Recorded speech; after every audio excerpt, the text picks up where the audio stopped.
तुम्ही नवीन नवीन कॉमेडी पुण्यामध्ये सुरू केली त्यावेळी मग तुमचे पहिले ऑडियन्स वगैरे कोण असायचे? कोणी जे मिळतील ते ऑडियन्स. तर मंदारच्या घरी गेलेला, मॉलमध्ये गेलेलो तर तिथे कोणीतरी भेटले आणि ते बोलले अरे तुम्ही पुष्कर बेंद्रे ना? मी बोललो हो हे ते. असं वाटलं ते फोटो बिटो काढतील, पण फोटो नाही काढले.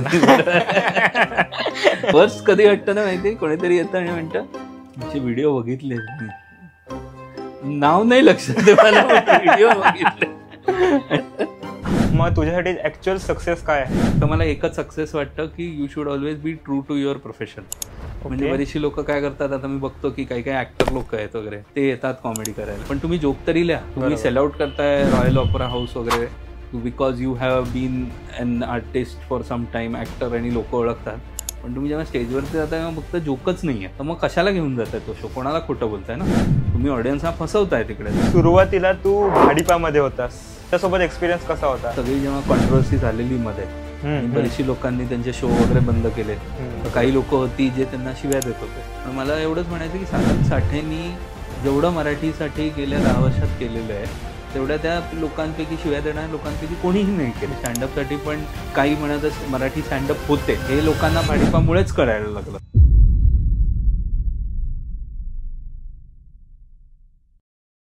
आयुष्यामध्ये वर्क लाईफ बॅलन्स हा खूप महत्त्वाचा असतो. जर त्या वर्कमध्ये आठवडाभराचा कॉर्पोरेट जॉब आणि बॅलन्ससाठी शनिवार रविवारी तुम्ही जर कॉमेडी करत असाल तर किती मस्त वाटेल ना.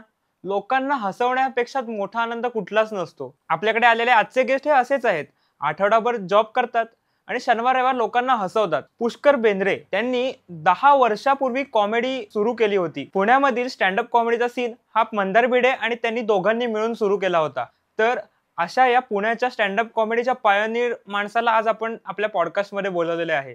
आजच्या पॉडकास्टमध्ये त्यांच्या आयुष्यातील आपण काही फनी किस्से, ऑडियन्सकडनं आलेले काही अनुभव याबद्दल चर्चा केली आहे. तर हा पॉडकास्ट शेवटपर्यंत तुम्ही बघा, एन्जॉय करा.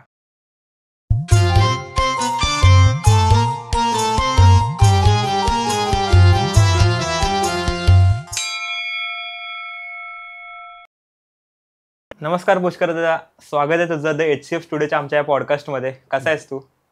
मी कसा असणार आहे, दुपारी इतकं ऊन, ट्रॅफिक बिफिक मधनं आलेलो आहे. पुण्याचा ट्रॅफिक तुला माहिती आहे कसं झालेलं आहे, रस्ते उरलेच नाही आहेत. मेट्रोच्या नावाखाली वाट लावली आपली, माझ्या पाठीची वाट लागली रे.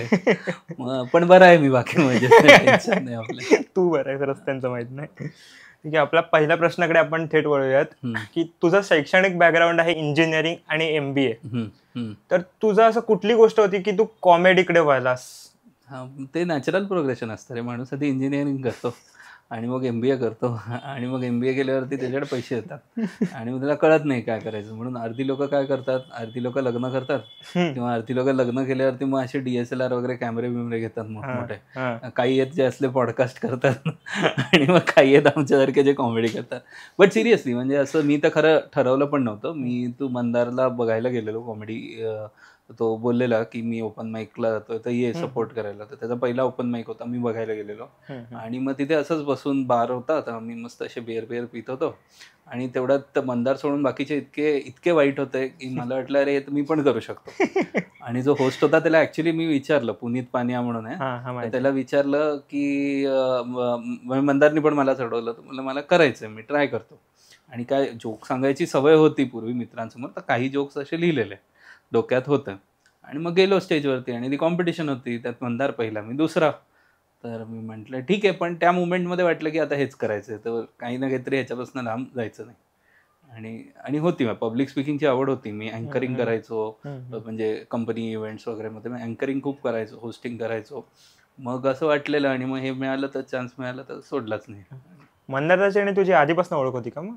हो, 2006 मध्ये आम्ही पहिली नोकरी दोघांनी एकत्र सुरू केलेली, फ्रेशर्स म्हणून हेक्झावेअरमध्ये. तर सगळीकडे तसंच आहे, म्हणजे मंदारनी 1 महिना आधी सुरू केलं हेक्झावेअरमध्ये गेला तर. आणि मग माझी दुसरी बॅच होती, तर मी नवी मुंबईला महापे म्हणून एक ठिकाण आहे तिकडे होतं, आम्ही जायचो पट्टा लावून IT मध्ये नोकरी करायला.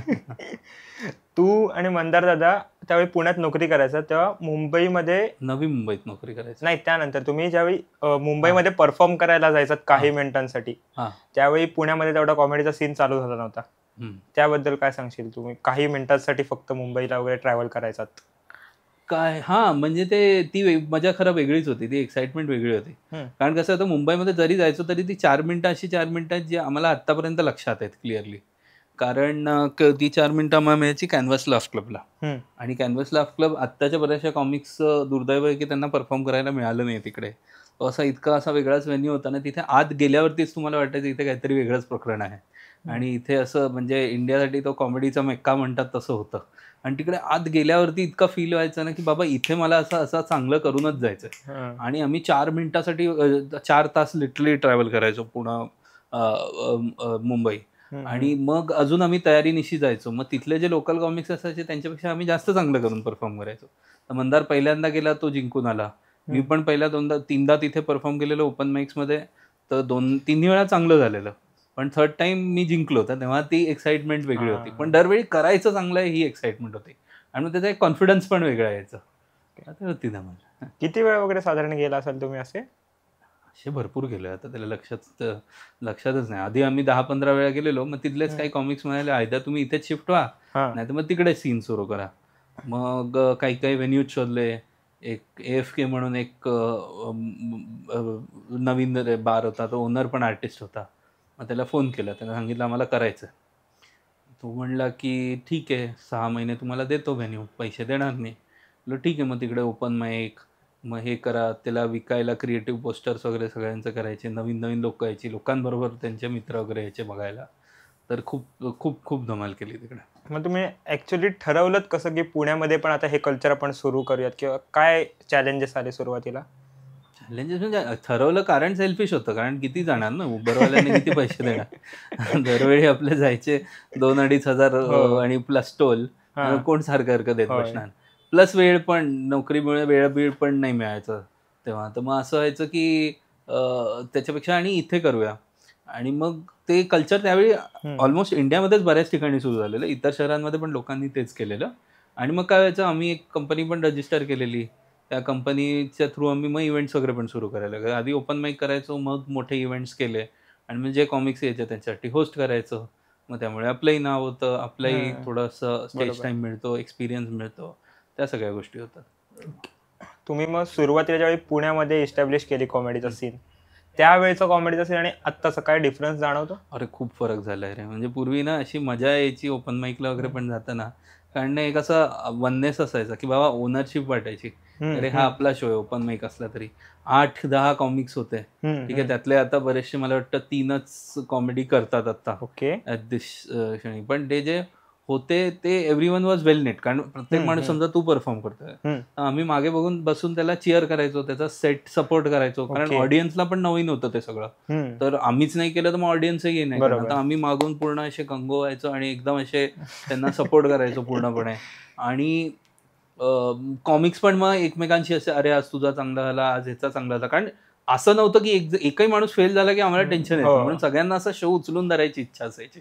बरोबर. हल्ली उलट असतं. हल्ली लोक येतात, बघून निघून जातात. आणि पूर्वी मी नाही करायचो, पण मग सगळेच असं करायला मी माझा स्पॉट करून मग निघून जातो. कारण काय कोणासाठी थांबायचं, कोणाच्या कशा सेट ऐकत बसायचे. आता तसं झालंय. कारण ते कनेक्शनच उरलं नाही इतर लोकांशी. तो थोडासा खूप सॅड पार्ट झालाय. मग आता त्यावेळी तुम्ही नवीन कॉमेडी पुण्यामध्ये सुरू केली, पुण्यासाठी नवीन गोष्ट होती काहीतरी.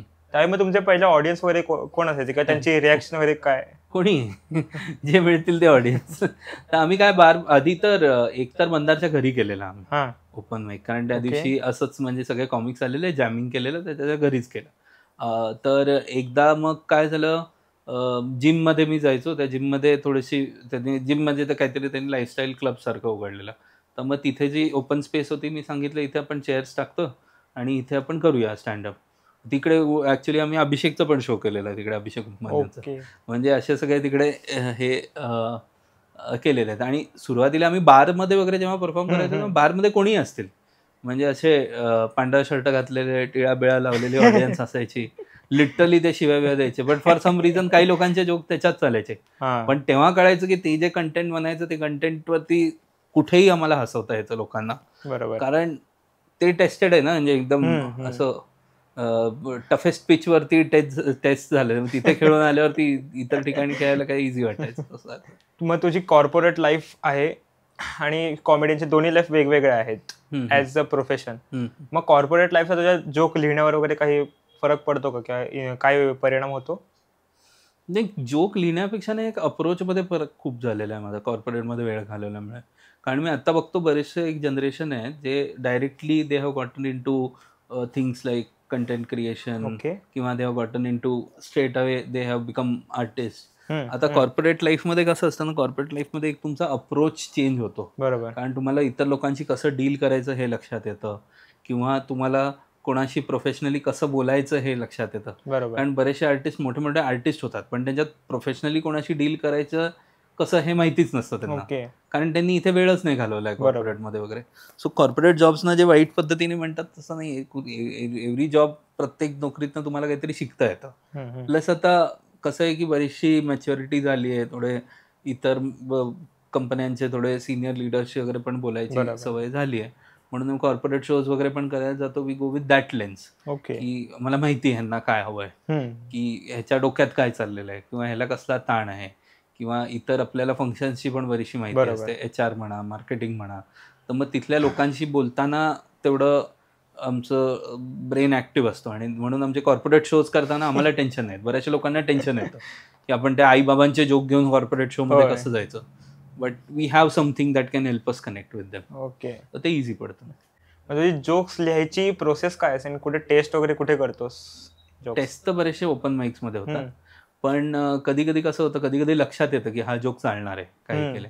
म्हणजे असं असतं की मी एकदा कुठेतरी वाचलेलं, पूर्वी सुरुवातीला जेव्हा बुक्स वगैरे वाचायचो, तर त्यांनी सांगितलं की बाकी सगळं ठीक आहे, पण तुम्ही कोणताही जोक लिहिताना एक गोष्ट लक्षात ठेवा, तो जोक लिहिल्यावरती तुम्हाला जर हसू आलं तर तो तुम्हाला जोक करायचा आहे. बरोबर. म्हणजे तो कुठेतरी फनी आहे तुमच्यासाठी, आणि मग तुम्हाला अशी ऑडियन्सही मिळेल ज्यांना तो फनी वाटेल, आणि देन यू विल स्टार्ट वाईबिंग. तुझी जोक्स लिहिण्याची प्रोसेस कशी असते मग? कसा विचार करतोस? विचार करत असतो मग मध्येच सतत काही ना काहीतरी डोक्यात चाललं असतं, आणि मग तिथून जोक आला की मग होतो जोक रेडी.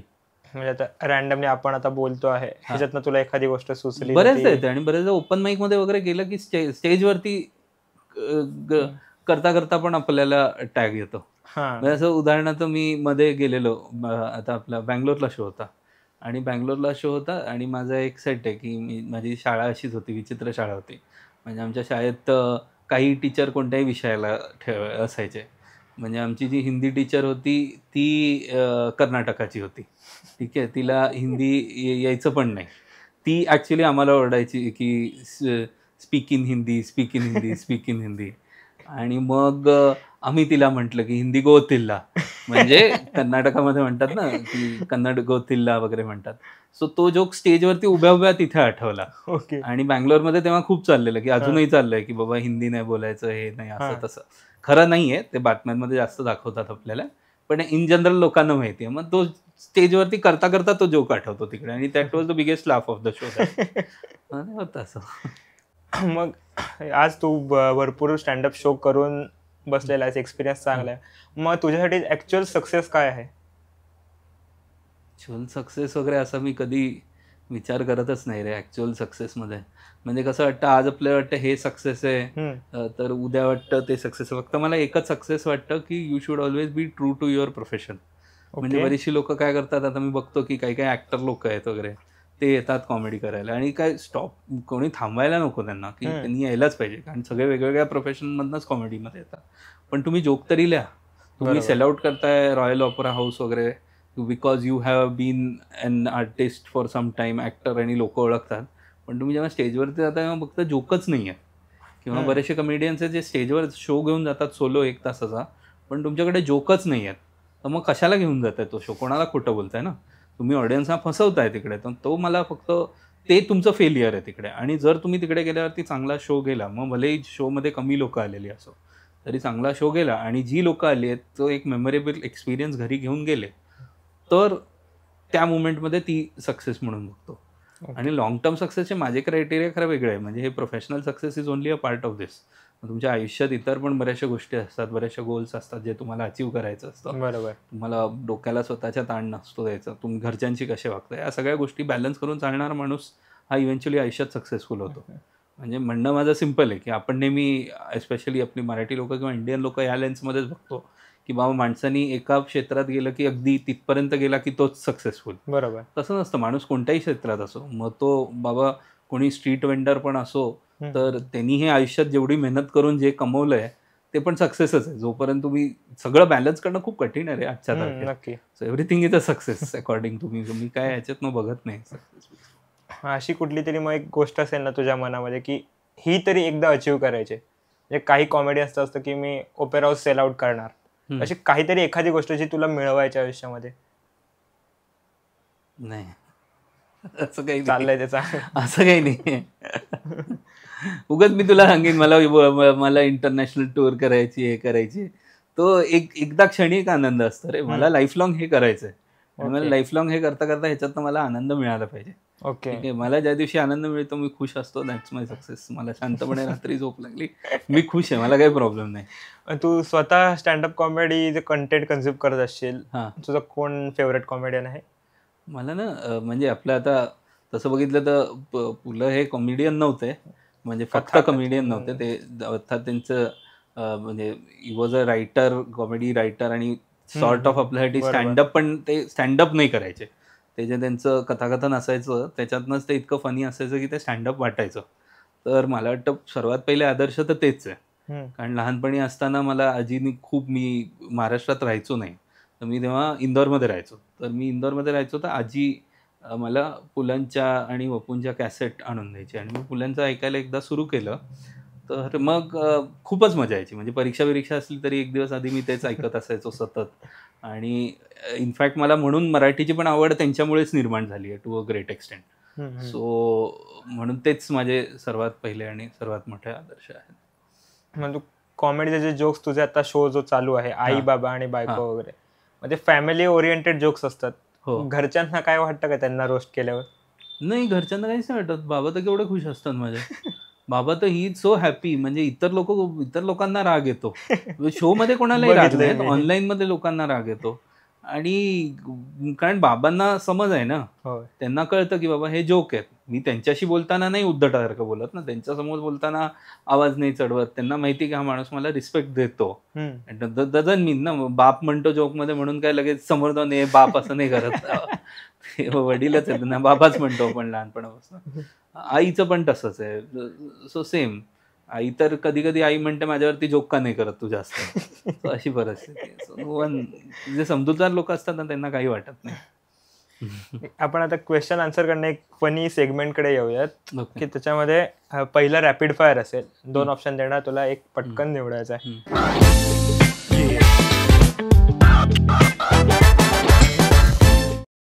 ट्रेडिशनल फूड की fast food? Fast food. Shahrukh Khan की सलमान खान? सलमान खान. मराठी की हिंदी? मराठी. कोल्ड कॉफी की hot coffee? Cold coffee. Zakir Khan की अनुभव सिंग बस्सी? मंदार भिडे. मैत्री ॲट इट्स बेस्ट. पुढे 1 वर्ड रिॲक्शन. तुला एक शब्द देणार, इन्स्टंटली तुझ्या मनात जो शब्द येईल पहिला असेल तो सांगायचा.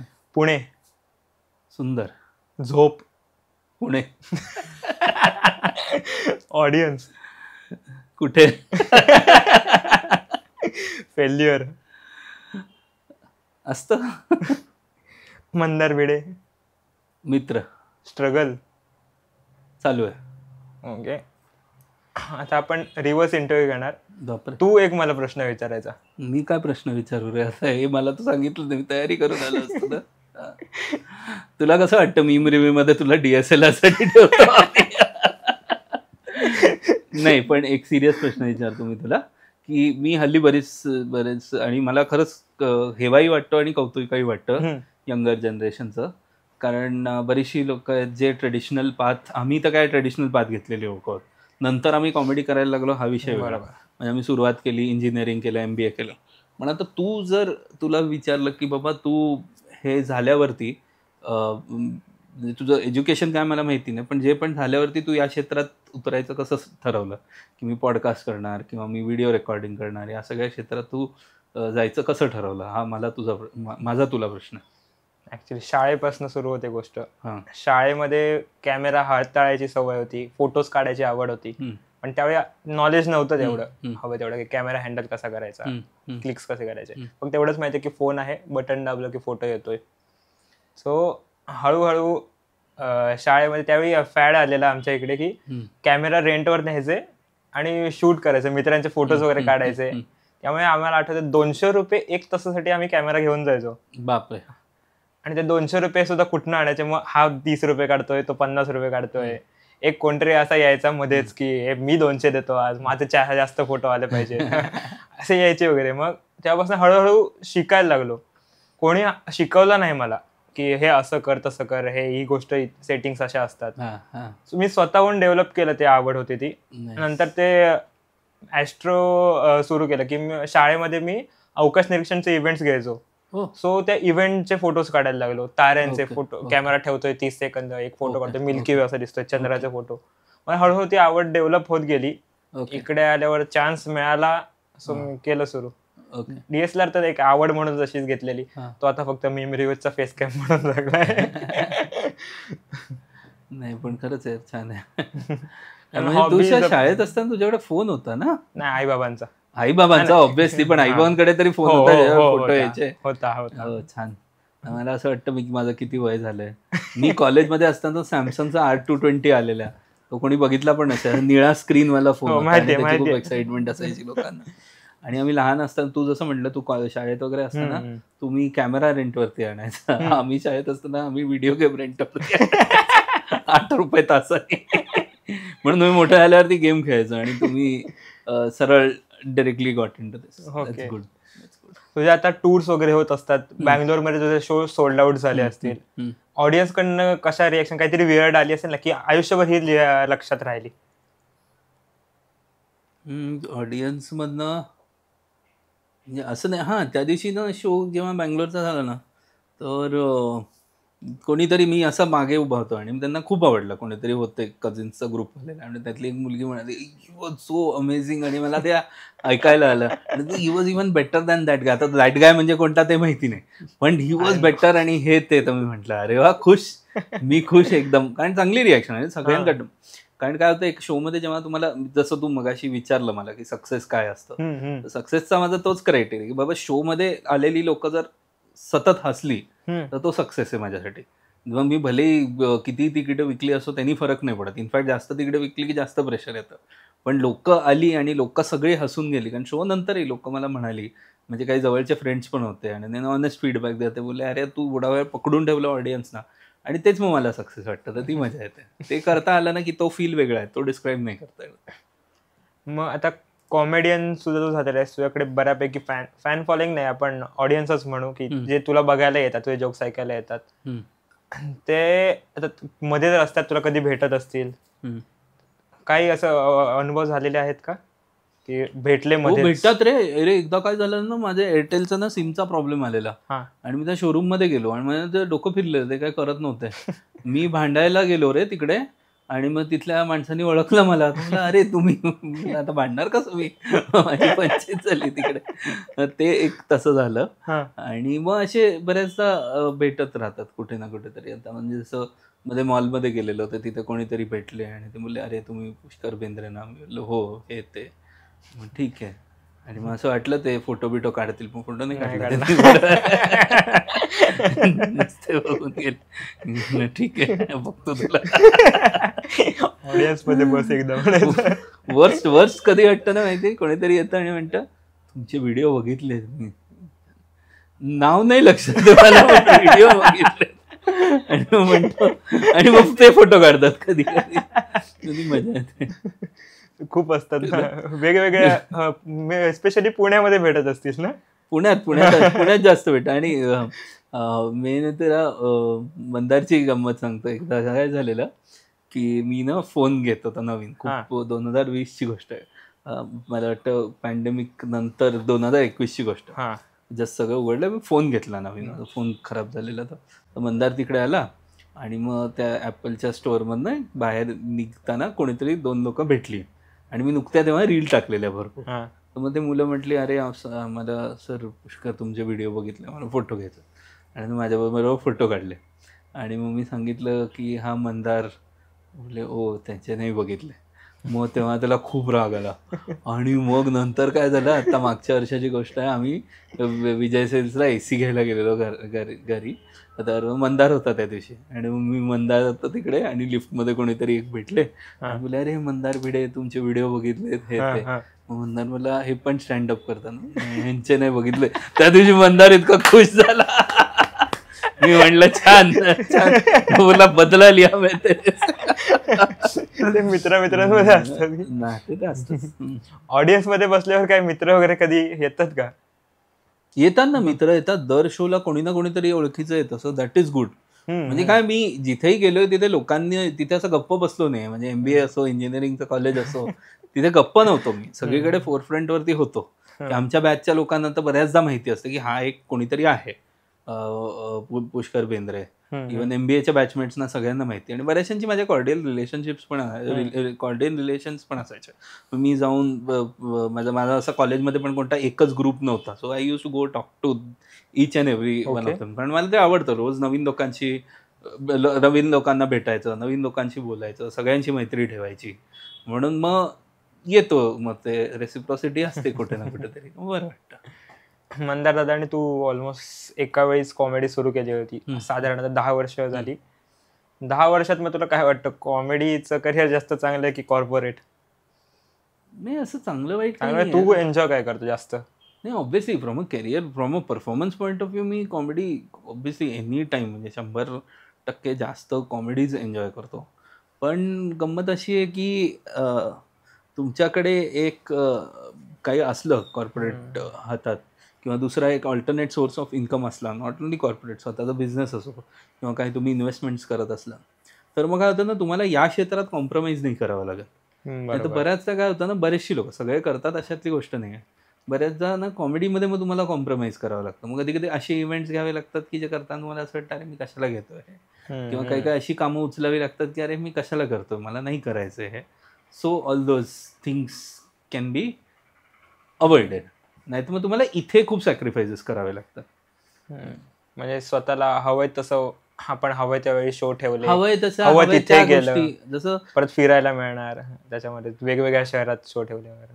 आणि हे मी कोणाकडनं शिकलो ॲक्च्युली, अमोल पालेकर आहेत ना, तर त्यांचा इंटरव्ह्यू एकदा मी ऐकलेला. तर त्यांनी सांगितलं, ते म्हटले की ते मला वाटतं बँकेत का काहीतरी त्यांचा साईडला जॉब होता. म्हणजे ते अशा असायचं पूर्वी, बँकेतले लोक पण ऍक्टिंग विक्टिंग करायचे, आणि once they go in that field they completely do that. मग त्यांनी सांगितलं बरेच वर्ष ते त्यांनी ठेवलं कंटिन्यू. आणि त्यामुळे कुछ ऐसा होना चाहिए जिससे आपका किचन चलता रहे, और फिर इधर जो आपको करना है वही. मग तू बघितले की त्यांचा एकही पिक्चर असा नाही की जो वाईट पिक्चर आहे. बरोबर.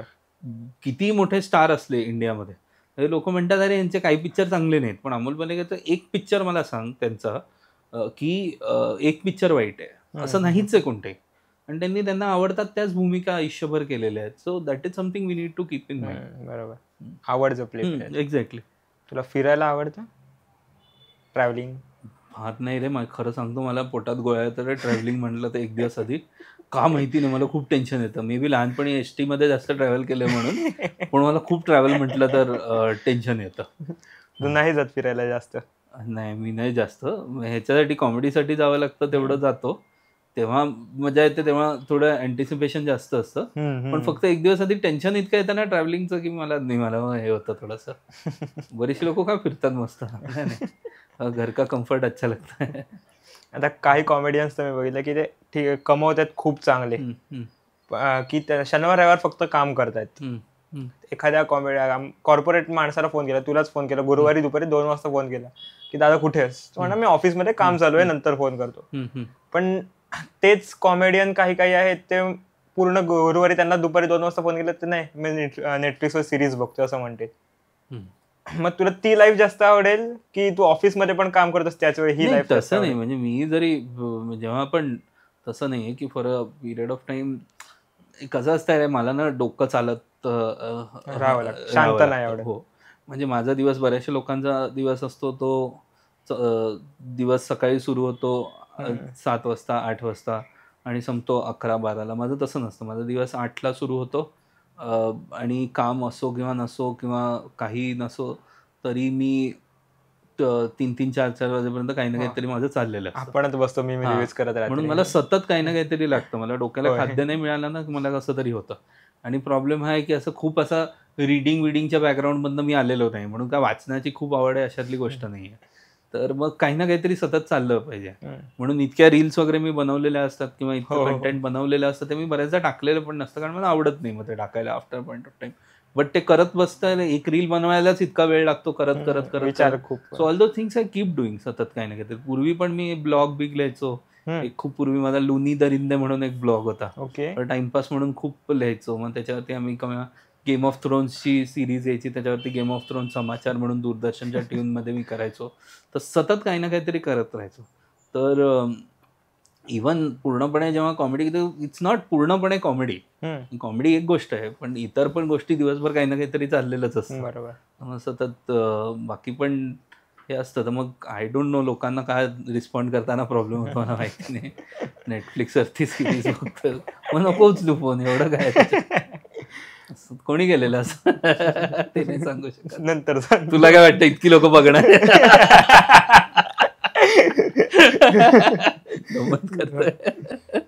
कॉमेडीच्या सुरुवातीला तू भाडीपामध्ये होतास, तर त्यांच्यासोबत एक्सपिरियन्स कसा होता? भाडीपामध्ये नव्हतो, भाडीपाने आम्हाला साइन अप केलं आर्टिस्ट म्हणून. हा, ते त्यांच्या टीम मध्ये होतास ना तू ऍज अ कॉमेडियन आर्टिस्ट. चांगला होता एक्सपिरियन्स. म्हणजे असं काय मी भाडीपाचं असं वाईट असा एक्सपिरियन्स नव्हता, पण चांगला होता.